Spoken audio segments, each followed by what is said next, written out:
Hello श्रोताओं, स्वागत है हमारे YouTube चैनल में। प्रिय दर्शकों, आज की जो कहानी है वो बहुत ही मोटिवेशनल है एवं शिक्षाप्रद है।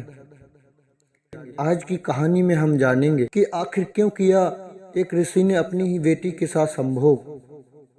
श्रोताओं, इस कहानी से आपको बहुत बड़ी सीख मिलने वाली है। यदि आपने इस कहानी को पूरा सुन लिया तो आप अपने जीवन में कभी भी कोई गलत कदम नहीं उठाएंगे। इसलिए कहानी को शुरू से लेकर अंत तक अवश्य सुनें, क्योंकि इस कहानी में जो बताई हुई बातें हैं यह हमें ग्रंथों से प्राप्त होती हैं। ये बातें हमारे जीवन में बहुत बड़ा बदलाव करती हैं। प्यारे दर्शकों, यदि आप हमारे चैनल पर पहली बार मेहमान बंधु बनकर के आए हैं तो हमारे चैनल को सब्सक्राइब अवश्य करें और बेल आइकन ऑन करें। अच्छे अच्छे कमेंट किया करें, क्योंकि दर्शकों आपका एक सब्सक्राइबर हमारे लिए बहुत बड़ा महत्व रखता है और आपका एक कमेंट हमारा मनोबल बढ़ाता है। इसलिए इस कहानी को अपने मित्र, परिवार एवं रिश्तेदारों में ज़रूर शेयर करना, ताकि उनके लिए भी इस ज्ञानवर्धक कहानी का लाभ प्राप्त हो सके और वह अपने जीवन में एक अच्छी सीख खोने से बच जाएं।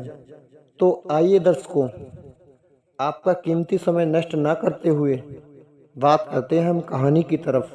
श्रोताओं, प्राचीन समय की बात है। तो दोस्तों, द्वापर युग में पराशर नाम के एक ऋषि हुआ करते थे, जो बहुत ही विद्वान और योग सिद्धि संपन्न एक प्रसिद्ध ऋषि थे।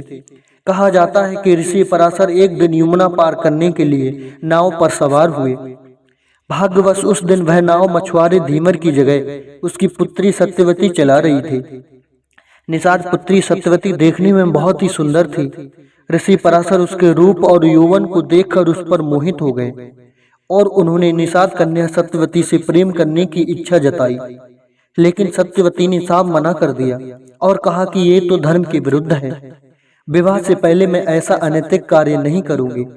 लेकिन ऋषि पराशर कहाँ मानने वाले थे। उससे वह बार बार निवेदन करने लगे। अंत में सत्यवती ऋषि पराशर से संबंध बनाने को तैयार हुई, लेकिन सत्यवती ने भी ऋषि के सामने 3 शर्तें रखी। पहली शर्त, उन्हें ऐसा करते हुए कोई नहीं देखे।